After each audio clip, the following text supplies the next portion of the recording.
eh, membagikan screen.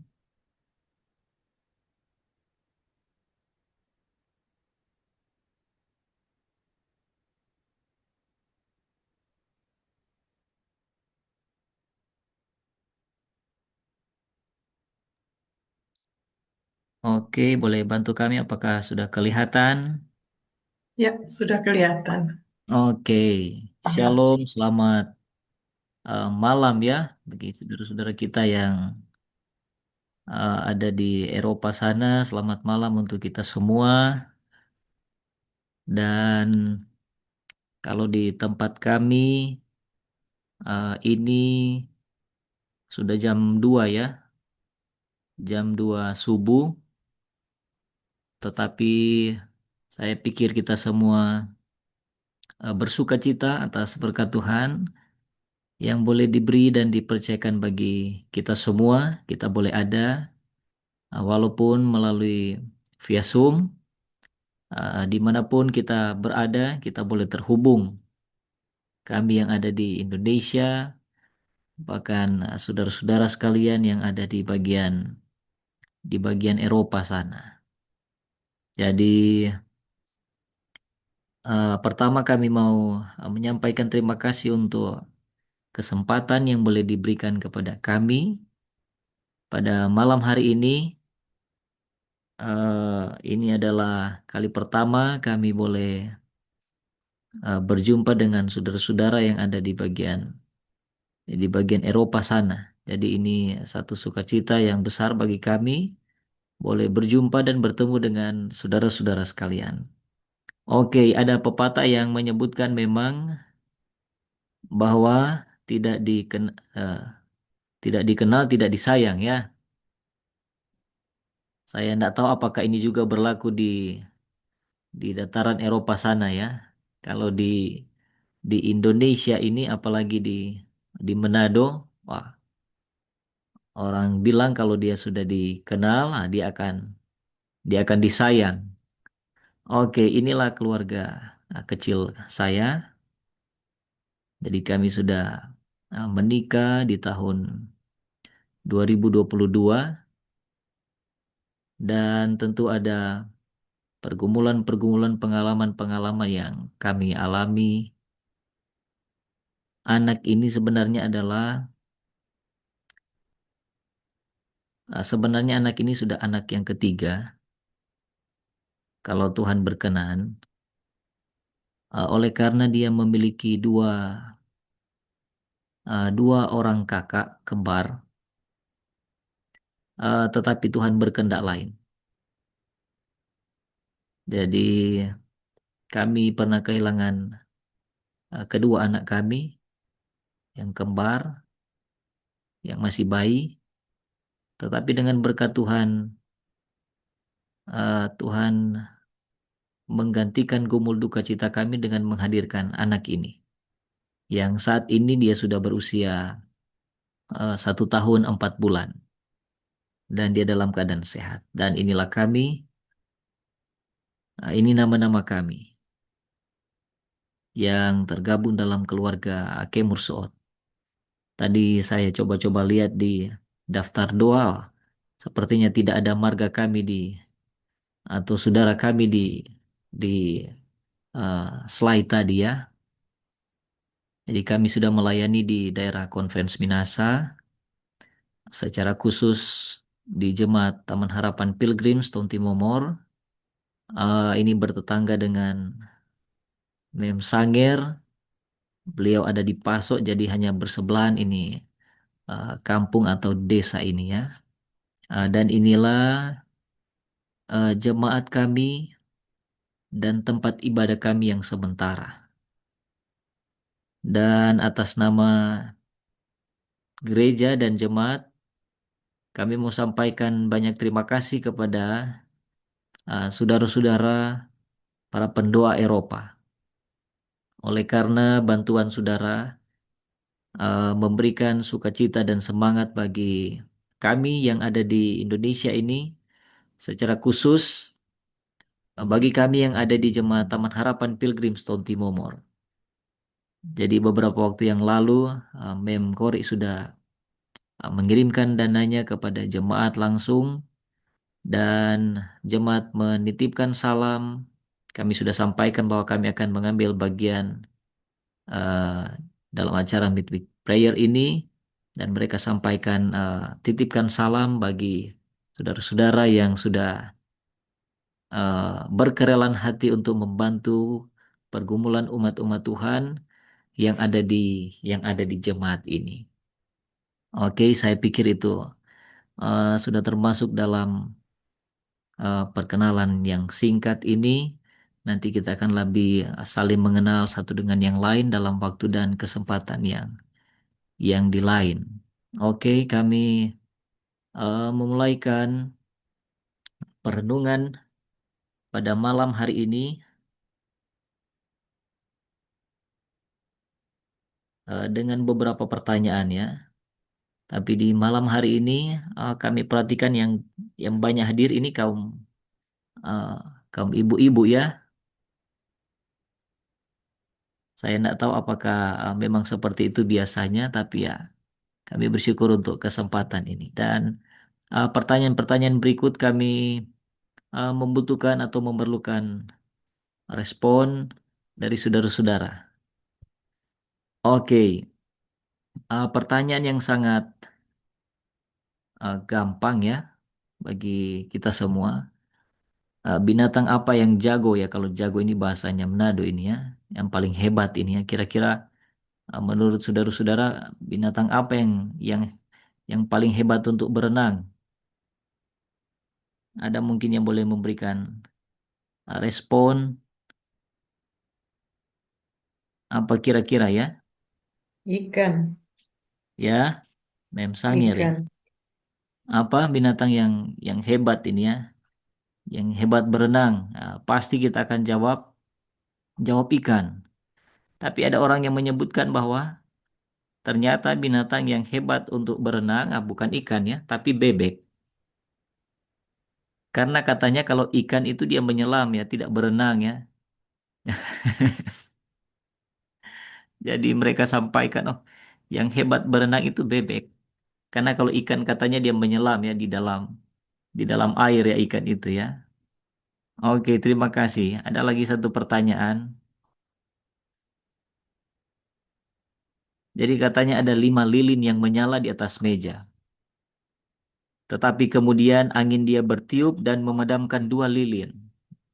Ya, kami mengajak kita untuk berpikir di malam ini ya. Pertanyaannya berapa lilin yang tersisa? Jadi memkori katanya ada 5 lilin yang menyala ya di atas meja. Tapi kemudian angin yang kencang dia datang bertiup dan memadamkan 2 lilin. Nah, berapa lilin yang tersisa? Top 5. Ada jawaban tetap 5. Ada yang lain yang boleh kasih respon? 3. 3 ya. Ada lagi jawaban yang lain?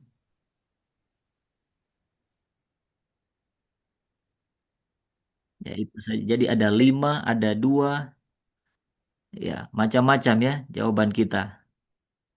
Tetapi sebenarnya jawabannya adalah 2 ya. Dua ya. Jadi kenapa jawabannya 2? Ya, kita ada 5 lilin di meja yang menyala, tetapi kemudian angin dia datang bertiup dan memadamkan 2 lilin. Artinya yang tetap menyala berapa? 3 ya, yang tetap menyala. Dan ketika lilin itu tetap menyala, artinya lama-kelamaan lilin itu akan habis. Jadi pertanyaan berapa lilin yang akan tersisa? Jadi 2 yang akan tersisa. Kenapa? Karena 2 sudah ditiup angin, otomatis dia tidak menyala dan tidak akan habis lilin itu ya. Sedangkan 3 yang tetap menyala, lama-kelamaan dia akan habis oleh karena termakan dengan api. Oke, terima kasih untuk responnya. Tapi kami masih memiliki pertanyaan untuk mendahului perenungan kita di malam hari ini. Pertanyaan ini sederhana sekali ya. tapi tidak bermaksud untuk menyinggung siapapun kita yang ada di tempat ini. Kalau saya mau bertanya kepada ya siapa yang bisa ditanya di sini ya, ini ketuanya ini Memlike ya ketua. Oke, Memlike bolehkah membuka suaranya dan menjawab Gimana, pertanyaan pendeta? sederhana kami.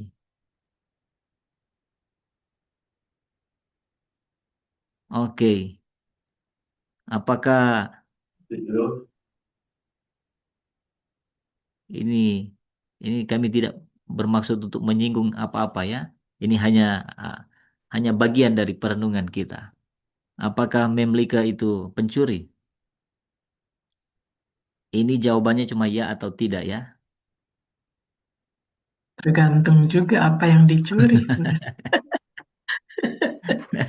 Ya pencuri pada umumnya yang kita tahu ya suka mencuri barang orang lain atau apapun itu. Ya, cukup jawab ya atau tidak ya. Iya, Ya, tidak. saya berharap tidak ya. Iya, Saya berharap tidak. Tapi pertanyaan lanjutannya adalah, apakah keluargamu tahu bahwa kamu pencuri?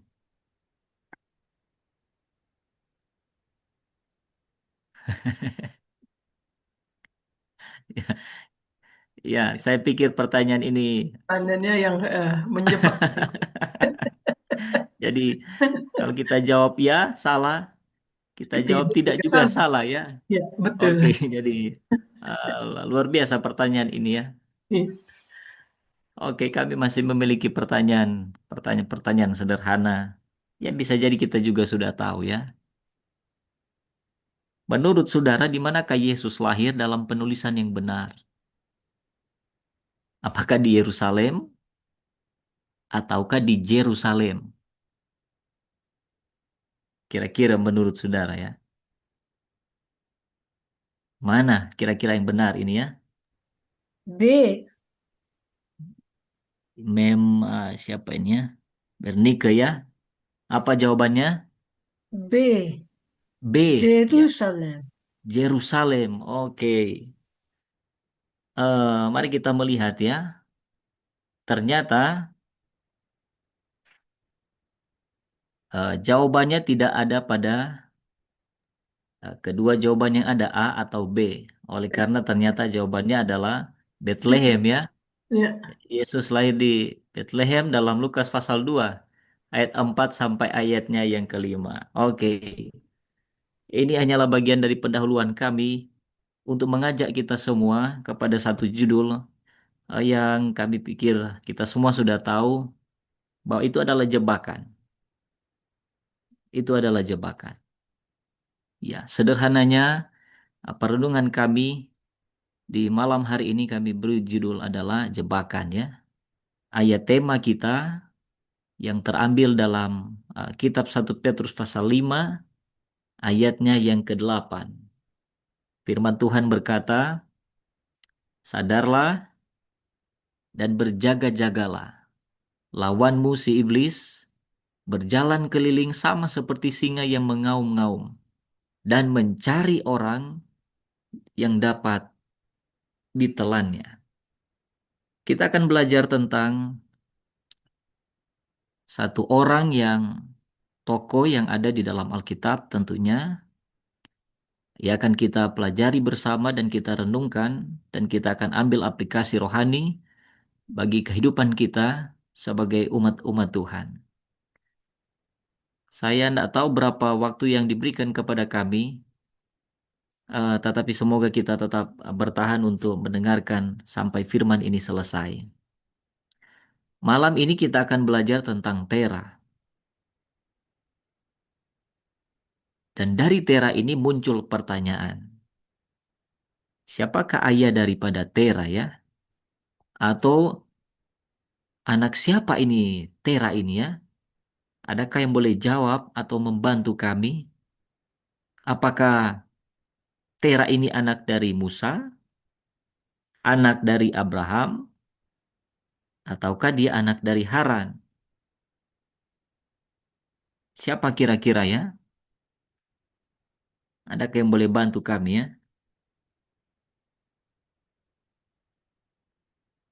Oke, saya pikir karena kita sudah termakan banyak jebakan tadi, jadi kita sudah tidak mau lagi untuk menjawab.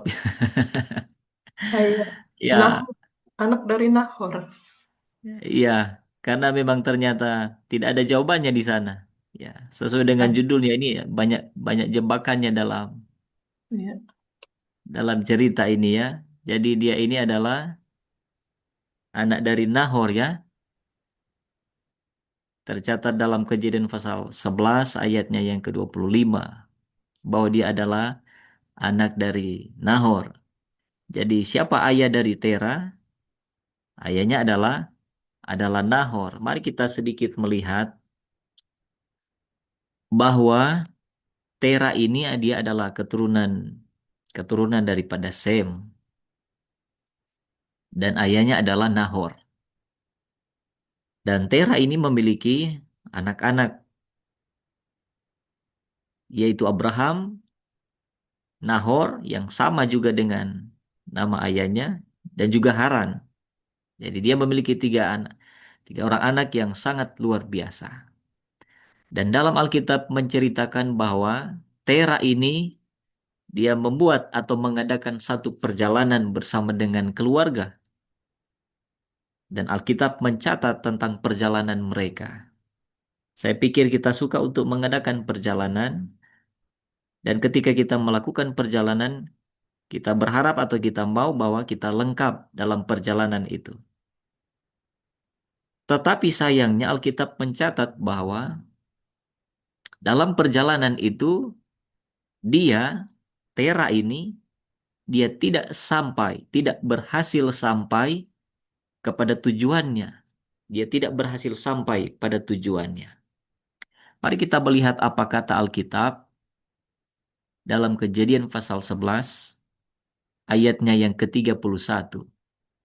Firman Tuhan berkata, lalu Tera membawa Abram anaknya serta cucunya Lot, yaitu anak Haran dan Sarai menantunya istri Abram. Ia berangkat bersama-sama dengan mereka dari Ur Kasdim menuju ke mana? Untuk pergi ke tanah Kanaan. Lalu sampailah mereka ke Haran dan menetap di sana. Jadi di sini kita boleh melihat informasi-informasi yang berharga, yang penting bahwa Tera ini dia bawa keluarganya menuju Kanaan. Dalam teks Kejadian pasal 11 ayat 31, Alkitab menyebutkan Tera membawa keluarganya. Ada Abraham di sana, ada anaknya, ada cucu-cucunya. Mereka pergi ke satu tempat yang disebutkan oleh Alkitab dari Ur Kasdim, tempat mereka, kemudian mereka menuju ke tanah Kanaan. Jadi itu tujuan awal mereka. Tujuannya adalah mengadakan perjalanan untuk pergi ke tanah Kanaan. Sangat disayangkan bahwa teks Alkitab menyebutkan rencana untuk pergi ke tanah Kanaan. Ayat 32 mencatat dia mati di Haran. Umur Tera ada 205 tahun, lalu ia mati di Haran. Wah, luar biasa ini ya. Rencana untuk ke Kanaan, tetapi kemudian dia mati di Haran. Mari kita melihat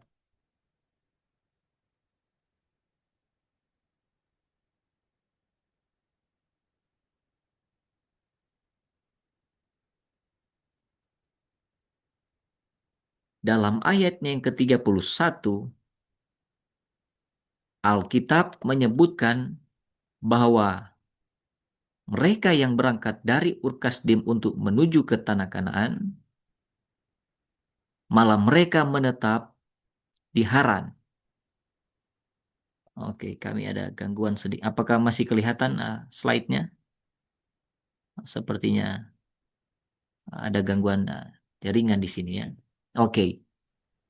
Dan kalau kita belajar jarak dari Haran untuk menuju atau sampai ke tanah Kanaan, jaraknya masih sangat jauh sekali.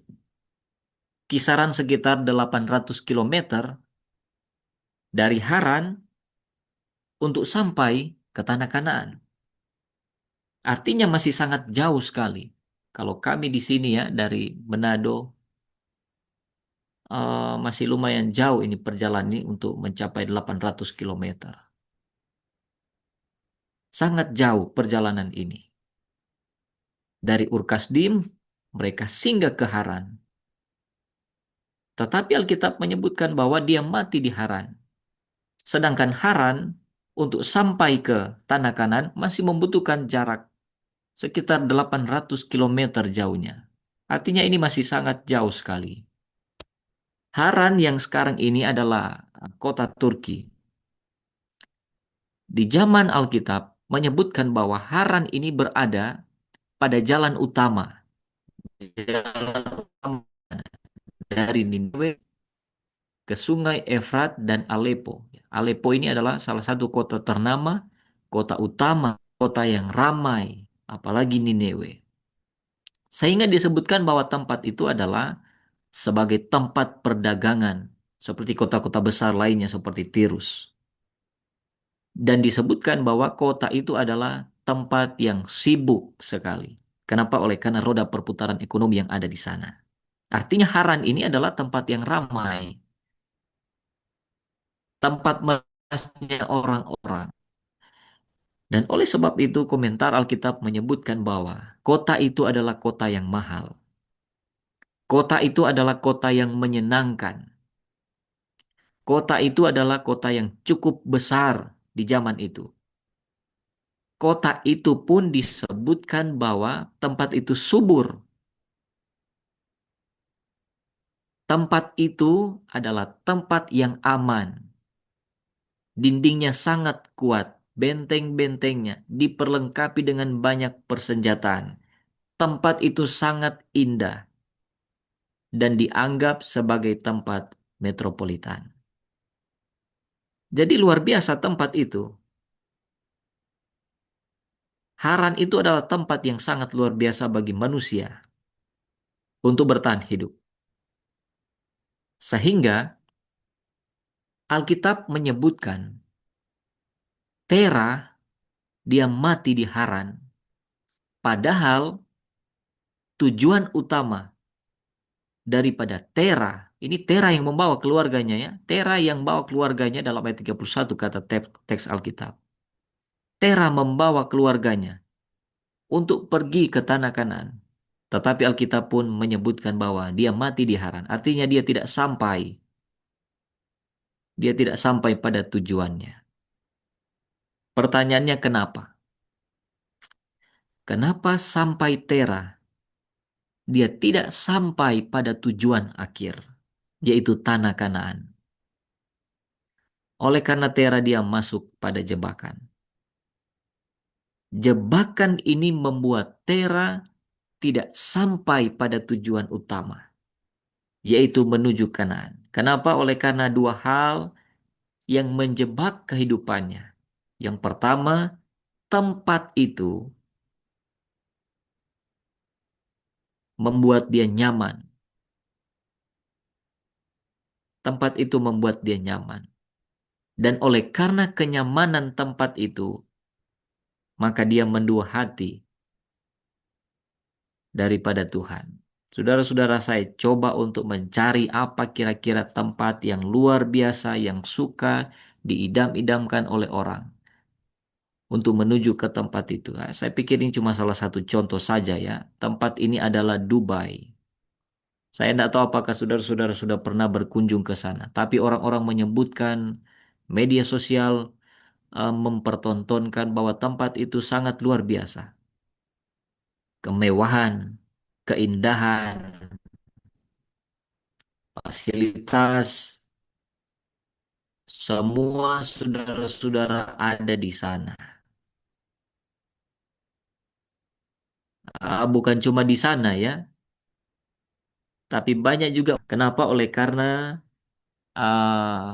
mereka berpikir ada keindahan, ada sesuatu yang berbeda.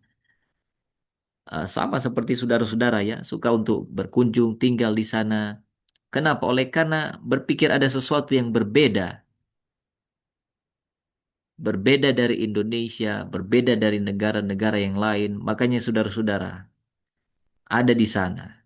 Kenapa? Oleh karena kita berpikir bahwa ada sesuatu yang menjamin kehidupan kita. Dan itulah yang terjadi kepada Tera. Haran, tempat itu adalah tempat yang luar biasa, yang ketika dia melihat tempat itu, dia berpikir ini akan menjamin masa depan kehidupannya. Saudara-saudara, di dunia ini banyak sekali memberikan penawaran yang menarik, yang bisa memikat hati kita. Tapi kami mau ingatkan agar kita tidak terperdaya dengan hal-hal dunia itu. Kita boleh bekerja, kita boleh berusaha, mencari nafkah, mencari kehidupan, tetapi biarlah itu bukan menjadi target utama hidup kita. Kenapa? Karena jangan sampai kita nyaman dengan dunia, sampai-sampai orang tidak mau lagi meninggalkan dunia. Alkitab menyebutkan dalam kitab Filipi pasal 3 ayat 20 sampai 21 bahwa kewarganegaraan kita ada di sorga, bukan dunia ini. Di dunia ini kita hanya sebagai pengembara yang singgah saja sebentar dan siap untuk kembali ke tempat tinggal kita yang sebenarnya. Tetapi jangan sampai kita seperti Tera. Haran bukan tempat bagi dia. Tempat itu hanya tempat persinggahan saja bagi Tera. Tetapi dia tinggal di sana sampai dia harus mati di sana. Karena tempat itu menarik hati daripada Tera. Sehingga dia tidak mau lagi meninggalkan tempat itu. Tempat yang nyaman, tempat yang subur, menjamin kehidupan. Sehingga dia tidak meninggalkan tempat itu. Tidak sampai pada tujuannya. Saudara-saudara, jangan kita terperdaya dengan dunia ini. Jangan terperdaya. Apa bahayanya jika pada akhirnya dunia memikat hati kita? Bahayanya saudara-saudara sangat luar biasa. Oleh karena pada akhirnya ketika kita terpikat dengan dunia, maka kita akan mendua hati. Mendua hati dari siapa? Yakobus pasal 1 ayat yang ke-8 firman Tuhan menyebutkan orang yang mendua hati tidak akan tenang dalam hidupnya. Bagaimana kita mendua hati? Terah disaksikan oleh Yosua, keturunan-keturunannya yang lain. Berkatalah Yosua dalam Yosua pasal 24 ayat 2 kepada bangsa. Beginilah firman Tuhan, Allah Israel. Dahulu kala di seberang sungai Efrat, disitulah diam nenek moyangmu. Siapa nenek moyang mereka? Yakni Terah, ayah Abraham, ayah Nahor. Dan mereka beribadah kepada Allah lain. Saudara lihat ini ya. Kisah yang disaksikan oleh keturunannya tentang Terah ini. Terah disebutkan dia beribadah kepada Allah lain. Siapa Terah ini? Allah Abraham, orang yang sangat luar biasa. Dan disaksikan bahwa dia beribadah kepada Allah lain. Dalam Matius pasal 6 ayat 24 disebutkan tak seorang pun dapat mengabdi kepada dua tuan. Di saat yang sama Terah beribadah kepada Allah. Tetapi di sisi yang lain pun ternyata dia memiliki Allah lain. Dan Matius pasal 6 ayat 24 menyebutkan tak seorang pun dapat mengabdi kepada dua tuan. Karena jika demikian, ia akan membenci seorang dan mengasihi yang lain. Dia akan timpang tindih ya. Dia tidak akan mengasihi kedua-duanya. Pasti dia akan lebih mengutamakan seseorang. Dan Alkitab menyebutkan kamu tidak dapat mengabdi kepada Allah dan kepada Mammon. Tera memiliki Mammon dalam hidupnya. Sehingga dia beribadah kepada Allah lain yang disaksikan oleh Yosua kepada bangsa Israel. Dan dia mendua hati. Dia mendua hati dari Allah. Kenapa? Karena kenikmatan dunia yang memikat hatinya mengakibatkan dia lupa Tuhannya. Dia lupa tujuannya. Sehingga saudara-saudara aplikasi ya, kita mengambil aplikasi dalam pelajaran ini. Aplikasi dari kehidupan Tera yang teralami oleh Tera. Jika dunia yang bisa kita gambarkan hari ini, dunia itu bisa berupa pekerjaan kita. Dunia itu bisa jadi keluarga kita, bisa jadi saudara kita, bisa jadi dunia itu adalah jabatan kita, status sosial, ataupun harta yang kadangkala membuat kita jauh daripada Tuhan. Kami mau sampaikan pagi ini atau malam ini ya, mari kita sadar. Sebagaimana ayat tema menyebutkan, sadarlah dan berjaga-jagalah. Karena bisa jadi semua ini digunakan oleh setan untuk menjebak umat-umatnya. Ada orang-orang yang pada akhirnya meninggalkan Tuhan oleh karena keluarganya. Dia menikah seorang muda yang pada akhirnya mencari pekerjaan untuk membina bahtera rumah tangga. Oleh karena keluarga dia meninggalkan Tuhannya. Dia mendua hati. Bisa jadi itu pekerjaan. Pekerjaan yang menawarkan sesuatu yang luar biasa. Gaji yang besar. Tetapi ketika itu digunakan oleh setan untuk menjauhkan kita dari Tuhan kita, maka sadarlah bahwa itu adalah jebakan. Kalau pekerjaan membuat kita untuk susah, jarang datang dalam pertemuan ibadah, maka sadarlah bahwa kadangkala itu digunakan juga oleh setan. Kadangkala harta kita pun, jabatan kita, status sosial, kadangkala pun itu menjadi jebakan bagi kita. Dan kadangkala kita tidak sadar bahwa kita juga sementara menduakan Tuhan. Kapan kita menduakan Tuhan? Bisa jadi kita sampaikan pagi ini, saya tidak pernah menduakan Tuhan. Kapan kita menduakan Tuhan? Yaitu ketika hari Sabat menjadi hari yang biasa, seperti hari biasanya. Seperti apa kita hari biasanya? Kita pada hari Sabat kita tidur saja, tidak tidak datang dalam pertemuan ibadah. Kita menggunakan hari Sabat untuk bergosip. Kita gunakan hari Sabat untuk tetap sibuk bekerja seperti hari-hari biasanya. Maka kita menduakan Tuhan. Ketika kita lebih memilih tawaran yang jauh lebih besar dan lebih menguntungkan kita, asal mengorbankan kesucian Sabat, maka kita sementara menduakan Tuhan. Ketika Tuhan sampaikan kita harus saling mengasihi, tetapi kita mengabaikannya, maka kita pun sementara menduakan Tuhan. Dan manakala ketika kita harus mengampuni orang yang bersalah, sebagaimana doa Yesus, tapi kita mengabaikannya, maka kita juga sementara menduakan Tuhan.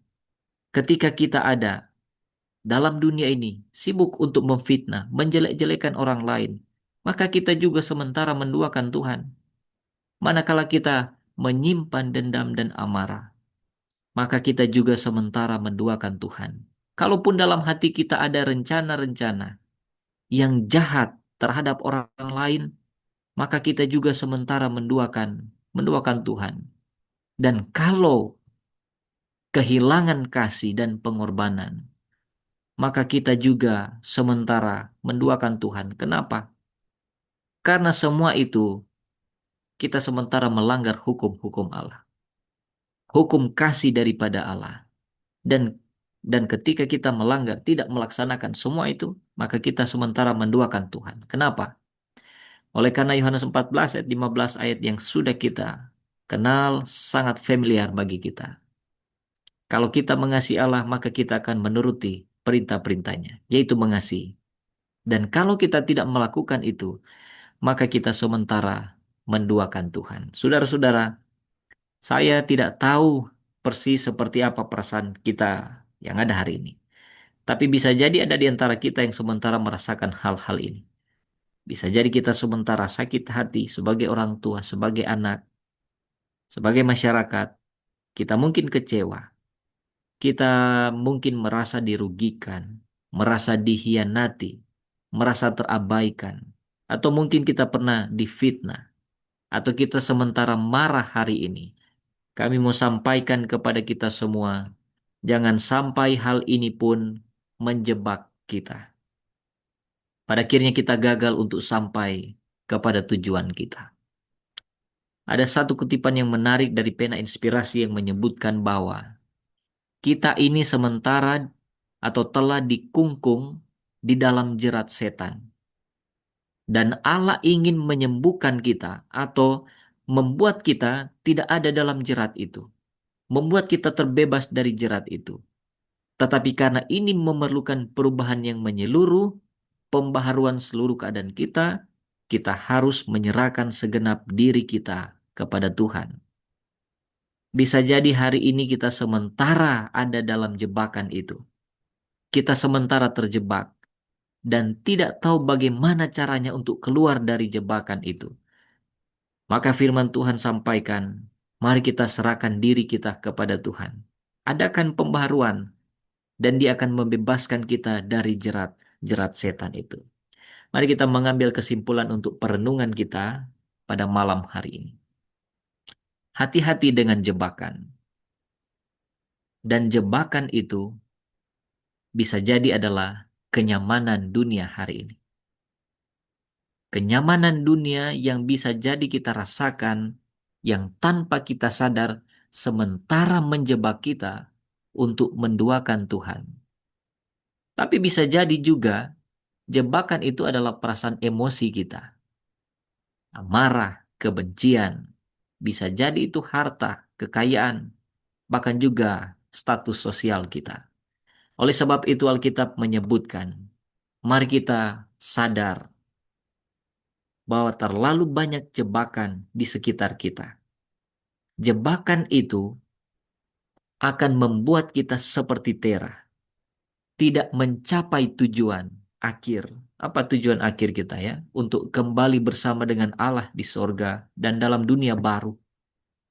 Tapi bisa jadi orang tidak sampai, kita tidak sampai dalam dunia baru itu. Kenapa? Karena Torah akan tertinggal di Haran. Haran tempat yang indah. Dunia ini tempat yang indah, yang memikat hati. Dan kalau kita tidak sadar hari ini, kita sementara ditelan oleh singa, oleh setan itu yang berjalan ke sana kemari untuk mencari mangsanya. Dan mangsanya itu adalah saudara dan saya. Mari kita sadar, banyak jebakan di sekitar kita. Dan ketika kita tersadar kita sementara terjebak, maka pena inspirasi menyebutkan, mari kita serahkan diri kepada Tuhan dan adakan pembaharuan rohani. Semoga Tuhan akan memberkati kita semua. Saudara-saudara yang ada di dataran Eropa sana, kita banyak mengalami pergumulan dan saudara-saudara mengalami itu. Mari kita banyak berserah kepada Tuhan agar Dia membuka jalan bagi kita, agar kita tidak terjerat dalam setiap jebakan yang ada di atas dunia ini. Semoga Tuhan memberkati kita semua adalah doa dan harapan saya dan kita semua pada malam hari ini. Amin. Berdoa. Bapa di sorga, kami sungguh bersyukur, berterima kasih pada malam hari ini. Oleh karena Tuhan telah tuntun ibadah kami, boleh berlangsung dengan segala baik. Biarlah setiap puji-pujian, setiap penyembahan, bahkan firman yang boleh kami dengarkan, itu boleh membawa kehidupan kami untuk boleh lebih menyadari betapa rentannya kehidupan kami ini dengan setiap jebakan-jebakan yang ada di atas dunia yang berusaha untuk menjerat kami jauh dan meninggalkan Tuhan. Bantulah umat-umat-Mu dan kami semua, agar kami boleh sadar dan berjaga-jaga, bijak untuk melihat situasi, bahwa terkadang kami terjerat dalam setiap jebakan-jebakan yang ada. Kalaupun kami sementara terjebak, bantulah kami Tuhan, agar kami boleh terlepas dari jeratan itu, dan kami boleh ada kembali dalam perjalanan menuju tanah Kanan sorgawi, yang menjadi pusat perhatian utama kami untuk berjumpa dan bertemu kembali dengan Tuhan di sorga, akan dalam dunia baru yang Tuhan akan jadikan. Berkatilah saudara-saudara kami ini dalam tugas dan pekerjaan mereka di dataran Eropa, diberkati mereka, dijaga dan dilindungi. Biarlah mereka tetap dalam keadaan sehat dan diberkati oleh Tuhan. Jadikan mereka sebagai anak-anak Tuhan yang setia di tengah-tengah dunia yang penuh dengan tawaran ini. Biarlah mereka boleh terus bersaksi tentang Kristus dan membuat hidup mereka untuk boleh menjadi berkat bagi banyak orang. Terima kasih oleh karena Tuhan telah tuntun ibadah kami berlangsung dengan segala baik. Dan biarlah semua hanya untuk hormat dan kemuliaan bagi nama Tuhan saja. Terpujilah Engkau Tuhan. Kami menyerahkan hidup kami dan mengakhiri semua rangkaian ibadah di malam hari ini, karena kami telah berdoa hanya di dalam nama Yesus Kristus yang adalah Tuhan, yang telah mengajarkan kami berdoa bersama-sama. Bapa kami yang di surga, dikuduskanlah namamu. Datanglah kerajaanmu, jadilah kehendak-Mu di bumi seperti di sorga. Berikanlah kami pada hari ini makanan kami yang secukupnya. Dan ampunilah kami akan kesalahan kami, seperti kami juga mengampuni orang bersalah kepada kami. Dan janganlah bawa kami ke dalam pencobaan, tetapi lepaskanlah kami daripada yang jahat. Karena hanya Engkaulah yang punya kerajaan, kuasa dan kemuliaan, sampai selama-lamanya. Amin.